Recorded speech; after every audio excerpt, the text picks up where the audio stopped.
Well, hello, everyone. Welcome.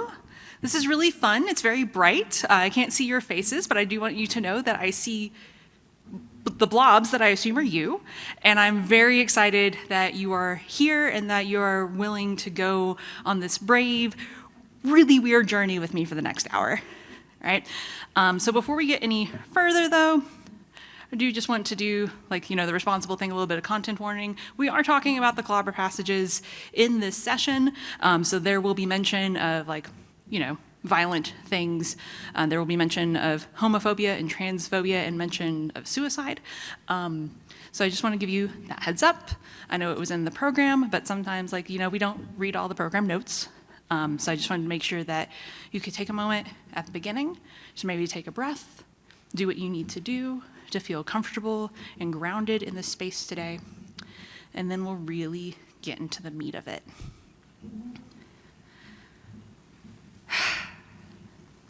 All right. So here's where we're going. We'll start with a little bit of an introduction because I am a new face in this space, and I would like to, take away a little bit of that wall, so I'm less of a stranger here. We're going to talk about the why behind reclaiming the Clobber passages and why I believe in this work so much. And then I'm going to introduce a model for how you can talk through these passages with people in your life, whether it's one-on-one conversation, whether it's in the context of a small group or a Bible study, or even from the pulpit if you are a pastor. Then we will put it all together. I will demonstrate what that model looks like in action by preaching a sermon, but I am of the mindset of the shorter the sermon, the better, so it's going to be 15 minutes, all right? And then I understand that this is a lot to take in, so I'll give you an opportunity to do some debrief. You can do that in small group if you want, but I also want to acknowledge the introverts in the room. My wife, who tested 100% introvert on the Myers-Briggs, would be angry at me if I didn't. So this is very much with her in mind. And then we'll do a large group debrief and maybe a little Q&A if time allows, all right? So that's where we're going in the next hour. It's gonna be jam-packed, but I'm confident we can get to all of it, all right? So first things first. Hi, I'm Callie. This is my first QCF ever, and I wish I had had this in my life more. So a little bit about me. I am queer. I use she, her pronouns, not necessarily because I think they fit, but they're what I've always used. And so until better ones come along that I feel resonate, I'm going to keep using them, right? So I am a spiritual director. I am an author. I am also an ordained pastor. Wear lots of hats, you know what I mean? Like that TikTok trend right now. I'm a millennial. Of course I have 3 different jobs and still can't pay off my student loans. It's real. But most notably, what this is all about, I wrote a book about the Clobber passages. Ta-da! It released in 2022, and the subtitle, if you can't see it from here, is A Queer Pastor's Guide to Finding Spiritual Growth in the Passages Used to Harm Us. The premise of this book is starting where so many great people have left off. If you saw the documentary 1946 yesterday, and if you haven't, you need to go to their website. I believe it's streaming for free on their website through Sunday. It's an hour and a half of your life that you will cherish. But we're people like Kathy Baldock and Matthew Vines and Justin Lee and so many people have done such important work to talk about deconstructing these passages and highlighting that they are not about harming queer lives or speaking poorly of us. And that work is so incredibly needed still. I mean, step outside and look at our political climate. Obviously, those conversations still need to happen. For me, I felt like something was missing if we stopped there. Was really the best we could do is, hey, we were wrong about these verses, so don't use them to hurt people. Okay, thanks. And then we just leave them out of our personal lectionaries forever. I just felt like there was something deeper that we were missing by doing that. And so my question when writing this book was thinking through what happens when we take off the lens of homophobia through which we were introduced to these passages. Okay? So if we took that lens off, what might the Clobber passages have to teach us about living lives of faith? Could we take these swords and turn them into plowshares? And that is how I engaged all of these passages as I wrote the book. I do want to say, I understand that's an intimidating question. So the book is small, she's tiny, and also written in an accessible way. I did a ton of research, but I feel like sometimes academics can create unintentional boundaries when we make things sound too academic-y. So my goal was to make this accessible for any layperson who doesn't have an MDiv, never went to theology school. So that's what the book is. And whenever I tell people about my work, I get a couple of responses, but the one that comes up most often is, why? What even is the point? These verses have caused so much harm. Is there really anything to gain by stirring stuff up or looking at some old wounds? And those are valid questions. And I'm going to tell you the two reasons why I think it's worth it, at least for me. I understand that this may not be the path to healing for everyone, but I offer it as a new way. So the first reason is I'm a sucker for redemption. I believe that redemption is one of the most unique and beautiful aspects of the Christian faith. The idea that we can take something that was harmful and make it a symbol for hope. I mean, that's what Jesus did with the cross. It's wild and it's beautiful. And it gives me hope that even when I mess up, in the times that I've caused people harm, that there is grace enough for me to change. And if God is in the business of redeeming us, I believe that God also has to be in the business of redeeming God's word, right? Because we have used and abused God's word. And if God wasn't in the business of redeeming it, then it's not Christ-like to use it anymore because of the harm that it causes. So I believe in this work because I believe in the power of redemption. The other reason I believe in this work is because I find joy in healing. And to illustrate this, I'm going to share a story. So around this time last year, I had the opportunity to go to a church in Dallas, a United Methodist church in Dallas, who was working through my book as their first sermon series of the year. God bless them, that was so brave. And so they were reading through these lessons and preaching the Clobber passages from the pulpit in a queer affirming space. And so they invited me to come and talk and preach a little bit, and I got to meet their pastoral staff, I got to meet some members, and it was a really beautiful experience. But over dinner one night, their lead pastor pulled me aside and told me about a phone conversation that she had had with a member earlier that week. By this point, they were halfway through the series, about halfway through the book, and the pastor told me that one of her members had called her. This member is a lesbian, in a committed relationship, maybe marriage, for about 10 years. It's kind of hard to track the time, with Obergefell v. Hodges and whatnot. But this person had been attending the church for a while, and she said, well, she thanked the pastor for doing this series because for her, she felt like there was a piece of her queerness that God didn't actually love. But she loved God so much and loved Jesus so much that she was willing to continue to come to church and to pour her life into serving God, serving her community. And it wasn't until they worked through the Clobber passages in this way that she felt like God loved that bit of her queerness.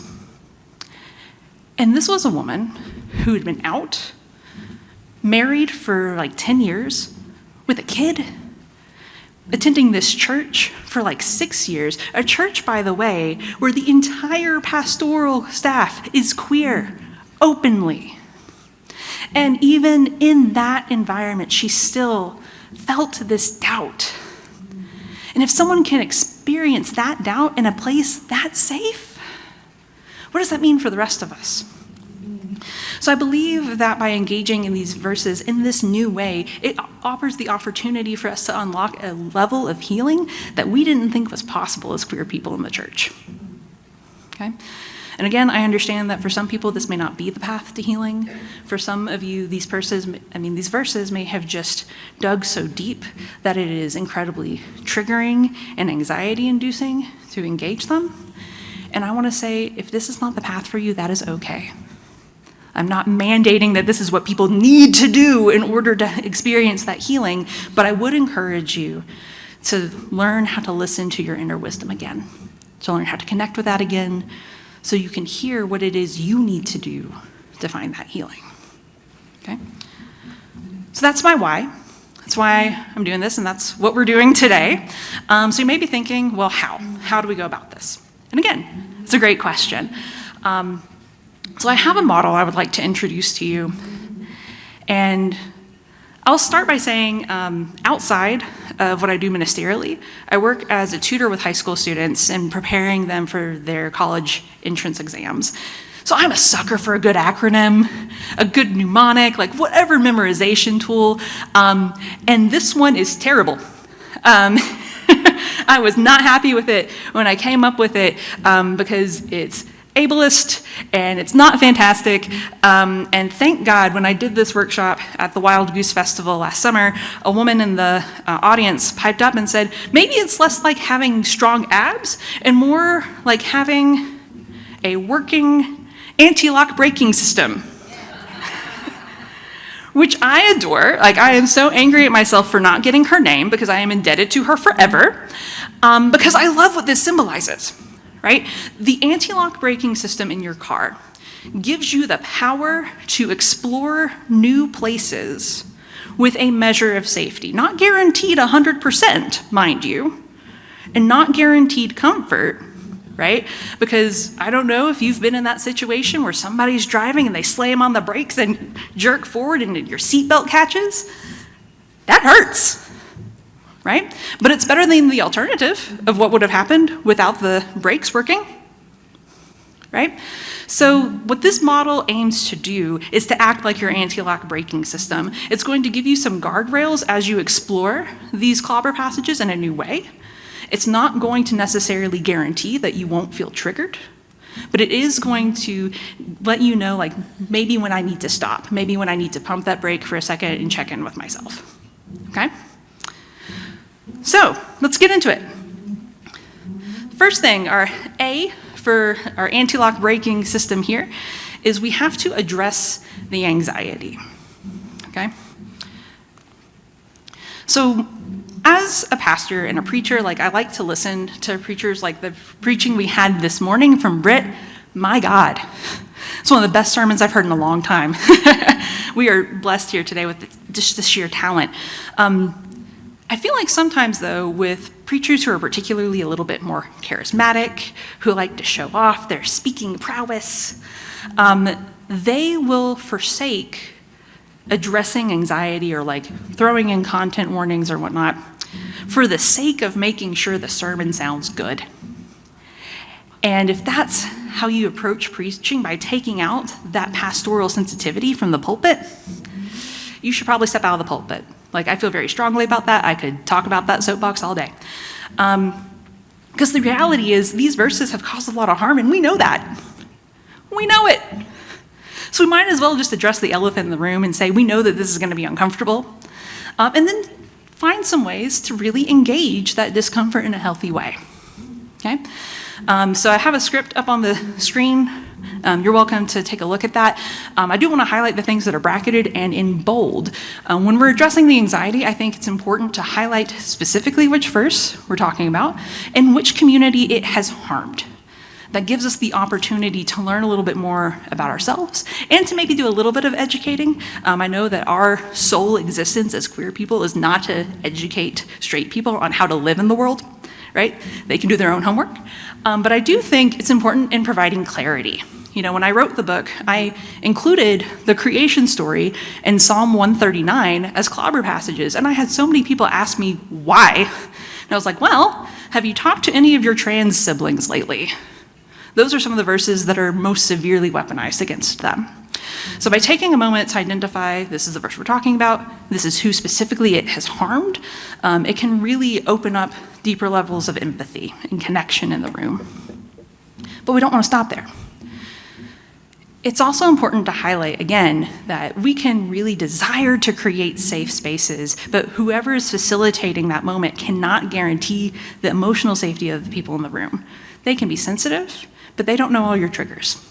So I think it's important to clarify that we're trying to create a space where we can be brave, where we can explore together, where we can be vulnerable together, and then invite people to do whatever it is they need to do to navigate that moment. So whether that's get up and pace in the back of the room, or like do a little bit of stimming, like whatever it is to get that anxious energy like out of the body, make space for that. So you're welcome to use that script, it's totally fine, but it's something along those lines, right? After doing that, I think it's also important to do something together as a group. So Rhys Menachem wrote the book My Grandmother's Hands, and in that book he talks about how do you talk with groups about racialized trauma, right? And throughout that book, he presents dozens upon dozens of activities that you can do with groups of people to help like center them and get them on the same wavelength, right? So these are like 5 that he gives us, and I think that they are perfectly applicable for this kind of conversation.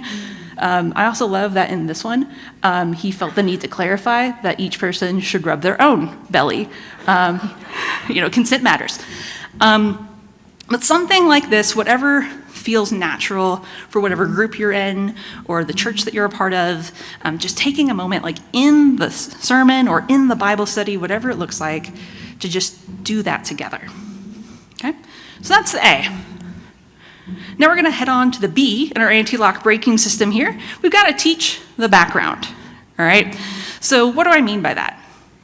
Let's see. There we go.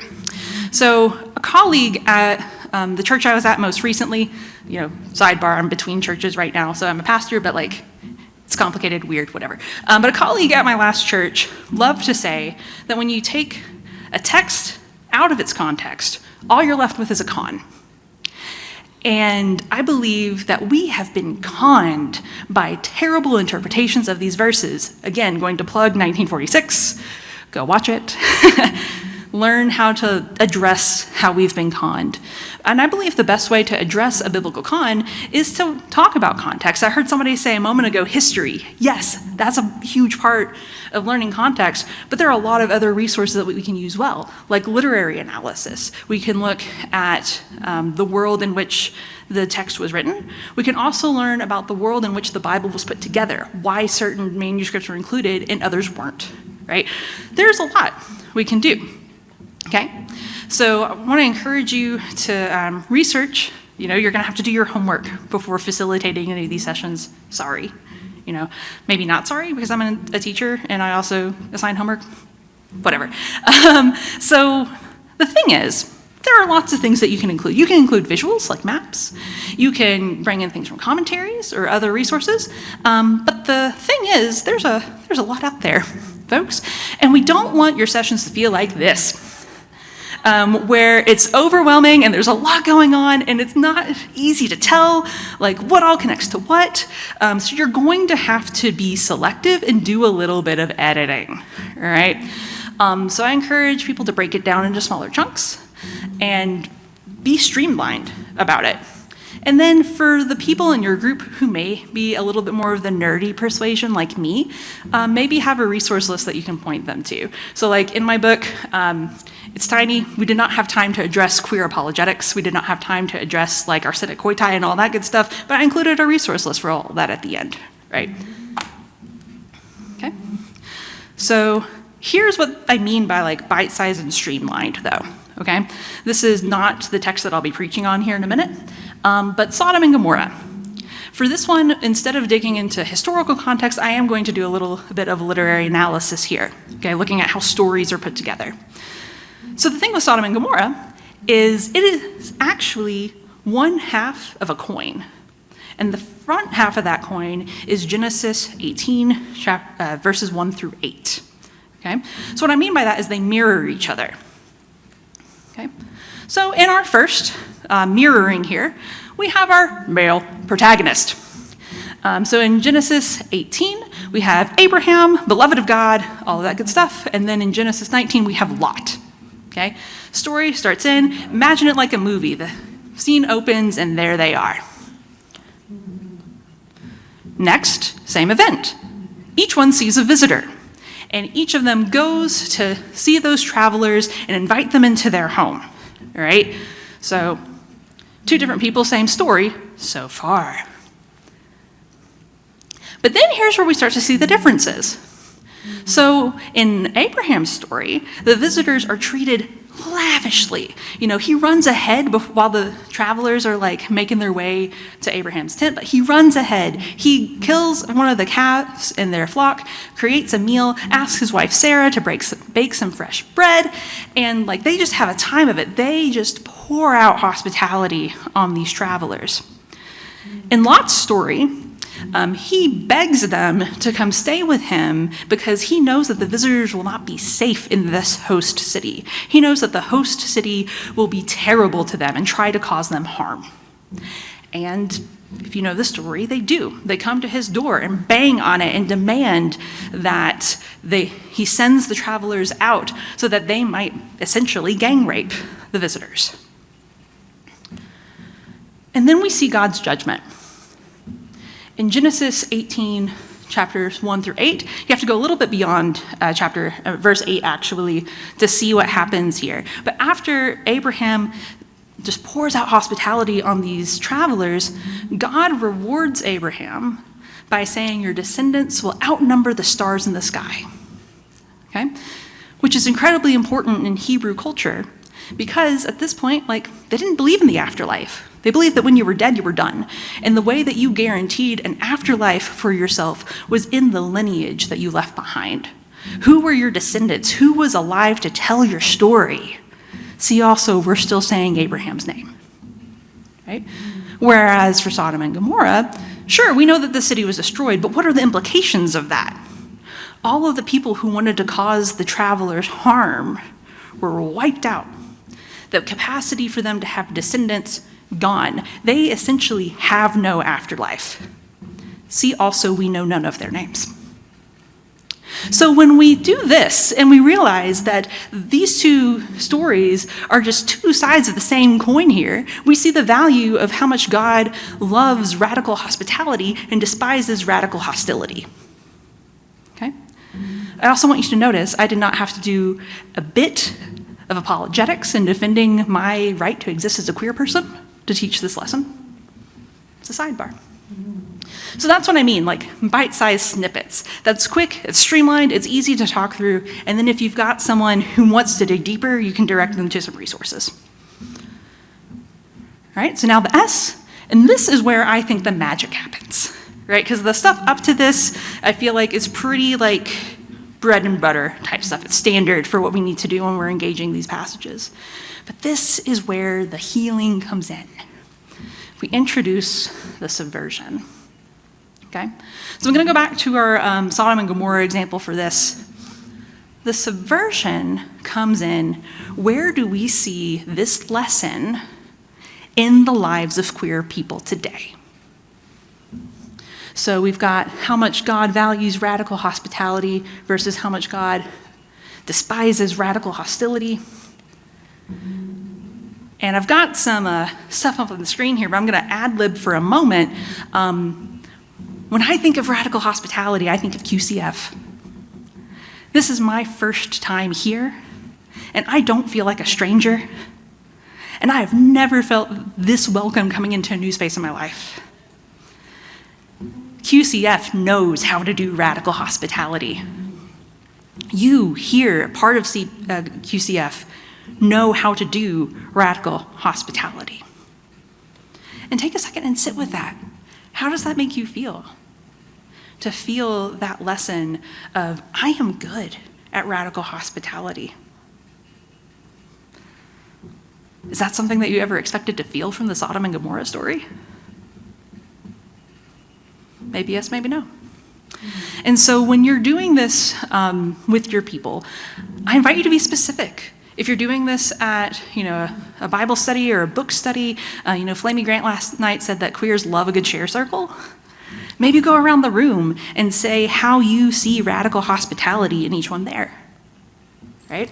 Or if you are a pastor and you know that the people in your congregation who would feel comfortable being shouted out from the pulpit, say it. Highlight the queer people in your church who are living these things out. And what that does is two things. The first thing it does, and I love what this does because it's all implicit, right? You don't have to say any of this out loud, but this is what it's doing. The first is that it's reinforcing the reality that the Clobber passages have been misused. They've been wrongfully weaponized. But it also highlights that queer people model divinity within them through their sheer existence. You don't have to try at divinity because the Spirit of God's already in you. And so when we highlight these lessons and how we as queer people are living them out daily, it completely flips the script on what these passages did, and in some cases continue to do in less welcoming environments. Okay? So that's the model. And now we're going to move into the demonstrative portion, where I'm going to show you what this model looks like in the form of a sermon, because I'm a preacher, and a preacher's got to preach, you know. But again, short sermon. Okay, this is a sermon that I have preached before. I was invited by a friend of mine to Jacksonville, Florida in the summer of 2022, shortly after the book came out, to preach one of the verses. And if you all knew anything about the politics in Florida in the summer of 2022, that's when a lot of the anti-trans legislation was starting to be proposed. So the pastor and I, he's a very good friend of mine, Adam Gray, in Jacksonville, Florida, at Riverside Church at Park and King. If you're from Jacksonville and you're looking for a church, check them out. We were very intentional about how we planned that service. All right. But I've modified it a tiny bit for our context. But here we go. And because it is a sermon and I'm going to treat it like a packaged sermon from beginning to end, there may be a couple things that feel redundant, like a welcome. So, that's intentional. So our sermon is What is Honorable? An affirming sermon based on Leviticus 18, verse 22. Good morning. It is a pleasure to be among you today. QCF has been on my list of conferences to attend, frankly, for a long time. I've followed them on social media for a long time, and this is the first year where the stars aligned for that to work. So today we're going to be digging into lessons from Leviticus 18:22, and what this Clobber passage might have to teach us after we remove the lens of homophobia through which we were introduced to it. As a form of content warning, it's Leviticus 18:22. I know that this verse has been used in particular and historically to condemn gay men and to demonize the love that they share. And the damage that this wrongfully weaponized scripture has caused is deep, and this is not a lesson that I invite us into lightly. I can't guarantee that this space is 100% safe or that you won't feel triggered during this time, but I can invite us to make this a brave space where we choose to tackle something together with the strength of holy community. If at any time you need to get up and maybe pace to the back of the room or in the aisles to expel some anxious energy, please feel free to do so. And if at any point you feel overwhelmed or too overwhelmed to stay, then please listen to your body. Please don't feel obligated to white knuckle it. There are people here at QCF in the prayer room, and there are mental health people on site as well that you can connect with should you need to. Okay, I want you to feel, what's the word I'm looking for? Empowered to do what you need to do to take care of yourself. So before we get to the meat of our lesson, though, I want to invite you to take a moment to get into a position that feels comfortable, whether that's both feet on the ground, whether that's just adjusting the posture of your spirit.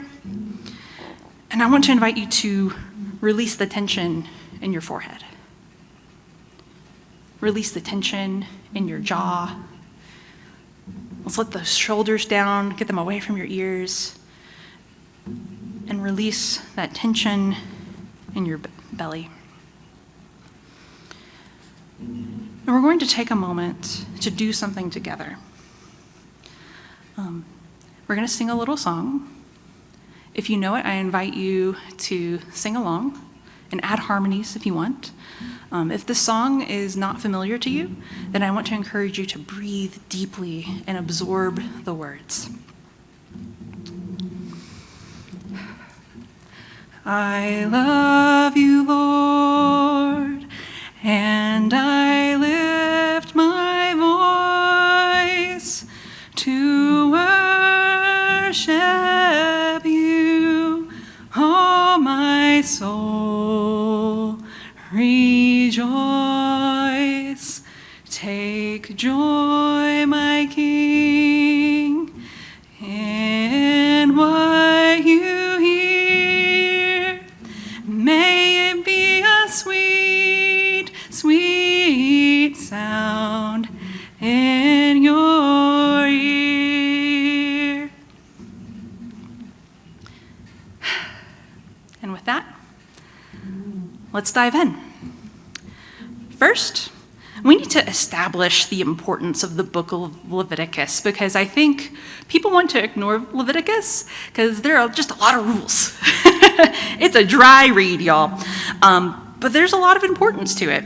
Narratively, this book occurs after the great exodus that Britt was talking about this morning. So after the people had escaped from Egypt, and it overlaps a little bit with like the events in the desert wandering. But the Hebrew people are now a newly freed people, and they have the opportunity to build a community for themselves on their own terms. So the religious leaders begin working to establish rules and practices for this newly freed people. So essentially, this book is about helping the Israelites create a society. It's about putting rules in place to make sure that the citizens are not only treated fairly, but acting in a way that they believe would be honorable to God. So this is the context that we need to keep in mind when we approach chapter 18. This chapter starts with the Lord speaking to Moses, reminding him that the people can't behave like they did in Egypt. They can't do the things the Egyptians did, nor can they do what the Canaanites do in the land of Canaan, where they are currently traveling to. This may seem like a small kind of thing at the beginning of Leviticus 18, before it shifts to a very long list of who you can't sleep with. But that idea is going to be important later, so we're going to put a pin into it, hold on to it. We then see a rather robust list of who a man can't sleep with: his mother, his sister, his aunt, etc.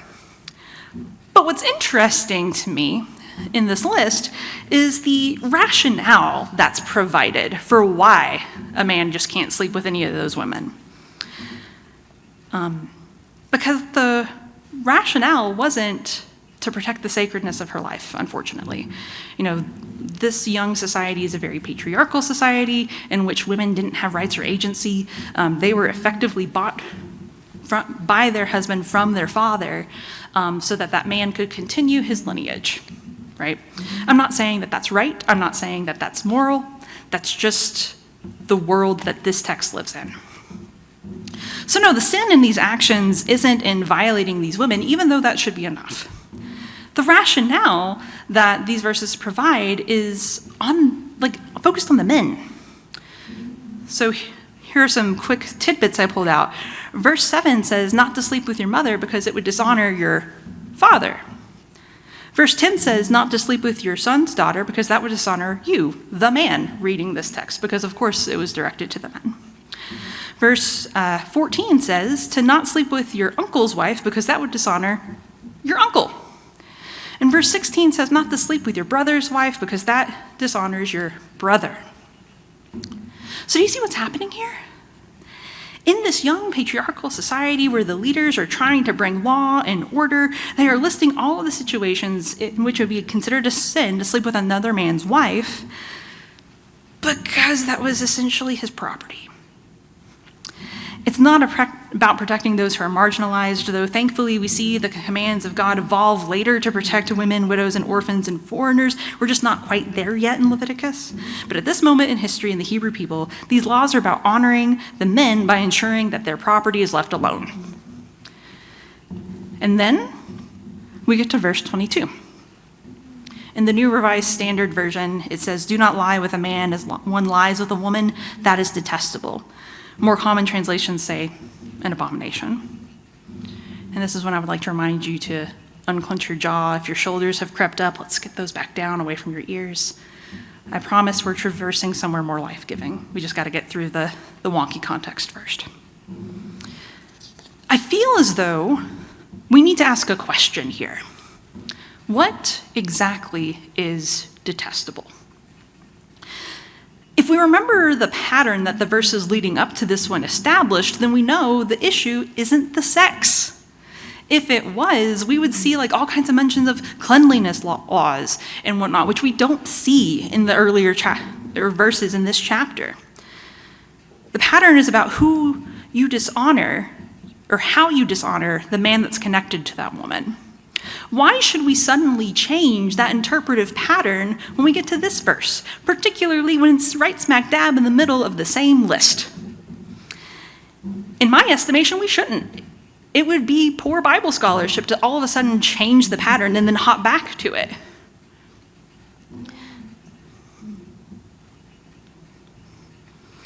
And just like, I lost my spot. Just like with the other verses, the focus here isn't on the sex, but on the man connected to the woman, but there's not a woman. The situation shifts slightly, but it's still about how one man treats another man, which I think begs another question. In this young patriarchal society, what would it mean for a man to treat another man the way that he treats a woman? As we have established by looking at that kind of sticky context, it doesn't mean you would treat them great. It means you would view this person who's supposed to be your equal as someone who's beneath you, someone who's worth mistreating, someone that you can manipulate, someone that you can exert control over and even exploit. You certainly wouldn't view them as someone as level status to yourself.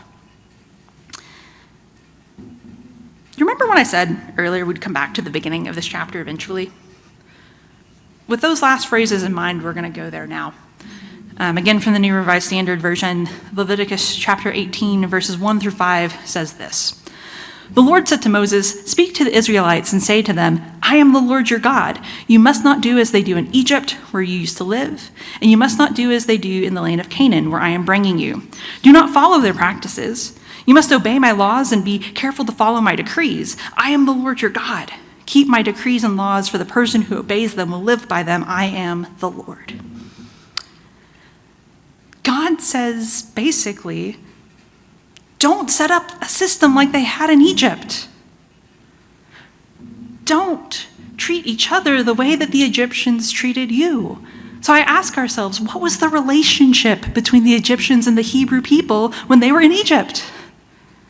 They were the Egyptians' slaves. And then when we look at what's going on in the land of Canaan, many scholars believe that this is a reference to the temple prostitution that happened there, another form of slavery that had the audacity to say that it had the spiritual clearance to do it. So what God is saying here is that all of the men are to be treated as equals in this new society. When we look at Leviticus 18:22 in this context, I think the lesson becomes more clear. It has nothing to do with sex at all, gay, straight, or otherwise. It has everything to do with treating one another like equals in a way that honors one another's dignity. You may be thinking, but Callie, the emphasis in this chapter was on treating men well, and you're right. But thankfully, sometimes the work of context is about zooming out from the specific moment we're in to look at the arc. Right? To paraphrase Dr. Martin Luther King Jr., the arc of Scripture bends towards justice. Shortly after the book of Leviticus, we see the stories of Deborah and Ruth and Naomi, women who changed what the Hebrew religion and eventually the Christian faith would look like. Women who had agency. Jesus himself had even had female disciples. We don't hear about them because men wrote the Gospels, but whatever. But they were there. The first people to preach the resurrection were women. So in Leviticus, we're not quite there yet, but we see the foundation for even what Jesus would teach. Deuteronomy, the book that comes right after Leviticus, I think. Yes, maybe. It's in there. But Deuteronomy is where we get the verse that says, love the Lord your God with all your heart, soul, mind, and strength, and love your neighbor as yourself. And we know that that's what Jesus took as his most central teaching. He also taught things like, do unto others as you would have them do unto you. So when we wrestle with the lessons in Leviticus, I believe that it's appropriate to do that zooming out and to see, like, how does this evolve into our treatment of all of God's children? That we are to treat all people, men, women, non-binary person, intersex person, agender person, in a way that honors their dignity. By doing so, I believe that we are living into the promise of what Eden was before the fall, where God created all people in God's image. That's a statement of equality, that we are all on the level playing field as children of God. By proposing that Leviticus 18:22 should teach us that we must treat all people with honor and respect, I believe that we are participating in that redemption of humanity after the fall. But this interpretation of Leviticus 18:22 does beg yet another question. What is honorable? What does it mean to treat someone with dignity? We see echoes of the answer to this question throughout the Hebrew Bible. We talked about what we saw in Deuteronomy. We talked a little bit about Jesus' teaching, do unto others as you would have them do unto you, which is also a teaching that's reflected in many of the world's religions. But I think probably one of the most obvious teachings we have is from Matthew 25. In this chapter, Jesus tells those listening that however we treat the least of these is how we treat Jesus. That those who mistreat the least of these will be cast away. You see, treating someone else as if they are beneath you is an abomination to God, because when you treat someone as if they have no dignity, you're saying that the Jesus within them isn't worth dignified treatment either. That even if you believe in your heart of hearts that that person you're mistreating deserves it, if you believe that they're lying in a bed of their own making, it doesn't matter. Your mistreatment of that person is a reflection of how you treat God. Perhaps we might better understand Leviticus 18:22 as saying, do not treat others as if they are undeserving of dignity or respect, for that is an abomination to God. Thankfully, we live at a time in the US where people aren't considered property anymore, but we still live in a society where women and queer folk are definitely seen as less than. We need to look no further for proof of this than the proposed laws in Florida, Texas, Tennessee, and other states across the country that shamelessly attack transgender children as well as their parents and doctors. That reality tells us that we still have work to do. According to a recent study by the Trevor Project, transgender youth are 10 times more likely than their straight or cisgender peers to attempt suicide. 10 times more likely. But you know the one thing that reduces that statistic by more than half? The presence of one affirming family member in the life of that youth. One family member who accepts them as they are, one family member who agrees that their personhood, including their queerness, is deserving of dignified treatment. One family member who remembers that however they treat this youth in their life is how they treat Jesus. That to treat this youth as a less than is an abomination to God. Remember, Jesus said that however you treat the least of these siblings of mine is how you treat me. When we treat Leviticus 18 thoughtfully and give it an honest reading and context, we are given a powerful reminder that our neighbors are worthy of being treated well. Not just the neighbors we like, unfortunately, but all neighbors. The cashier at the grocery store, that one cousin who gets on your ever-loving last nerve, the person at the restaurant who got your order wrong, the panhandler at the off-ramp. We're called to treat all of them with dignity. But that's not the only lesson here. Jesus taught to love your neighbor as you love yourself. That we are to treat others the way that we are to be treated too. Why is this significant? Because that it means that just as you are to treat others in a way that honors your dignity, you deserve that same treatment in return. To my LGBTQ plus siblings in particular, you deserve to be treated with honor and respect. You deserve to have your whole personhood valued. You deserve for people to treat you honorably.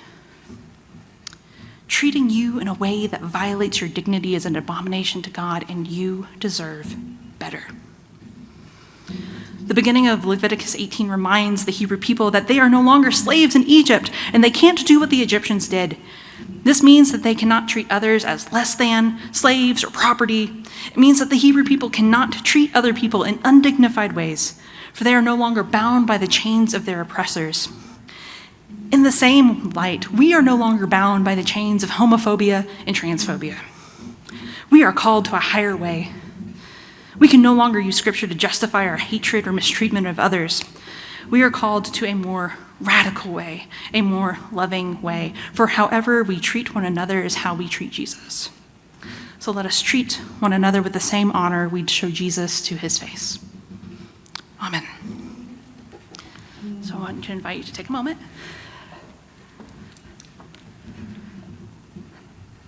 That was the demonstrative portion. So we're going to get a chance to debrief that because I know that was a lot. Even if it was good, it can be overwhelming. So we're going to do a little bit of a debrief, and I want to encourage you to debrief in a way that makes sense for you, okay? You're welcome to do this in a small group. You're welcome to do this independently via some journaling or some coloring, like whatever works for you. Please feel empowered to do what is comfortable. I'm going to do a quick check on our time. So we are going to take like 7 minutes for this. I got a little bit over in the first part. So go ahead and find a buddy or not, but I'll call us back together in 7 minutes and then we'll close out.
All right, I'm going to invite you to start, just like wrap up that last sentence. I know that there's a lot to unpack here, and I would love to make more space for that. I do want to encourage you that if you're still processing through this, like, please feel free to continue to talk with folks after the session. I'll be hanging out in the lobby for a little bit, so you're welcome to come track me down. But like, give yourself the time that you need. Okay. Unfortunately, we don't have time to do the large group debrief and Q&A because I want to be respectful of whoever may have the space next. But I do want to invite you to connect. If you found this impactful in any way, or you have questions, or it made you angry, or like whatever, I would love to hear from you. So there are the ways to find me. I'm also like an old at heart millennial, so I have business cards, but I'm trying to embrace the technology. They have a QR code on the back, okay? It has links to all of my socials, so trying to find the intersection of the best of both worlds. But yeah, I'm also on TikTok. I didn't put it there because like, I'm not sure if TikTok is my jam, y'all. If you want to find me, it's at Pastor Callie. I don't think I'm gonna be on TikTok a lot, but it's there if you want it. Before we head out, I do wanna wrap with a blessing, okay? It's from the end of my book.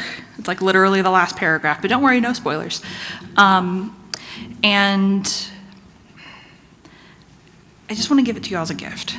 So I want to invite you all to get in a position that's comfortable, whether that looks like raising your hands and receiving, like whatever a posture of receiving looks like for you, physically, spiritually, emotionally. You, child of God, have been fed. May the food of this table be a healing balm for your weary soul. May you receive the love God has for you just as you are. As you've been fed, now go feed others with this same love. May it be a blessing to them in the same way it's been a blessing to you. And as you revisit this feast, may your cup run over with the blessing God has prepared for you. The table is prepared, and there is always a place with your name. Go in peace.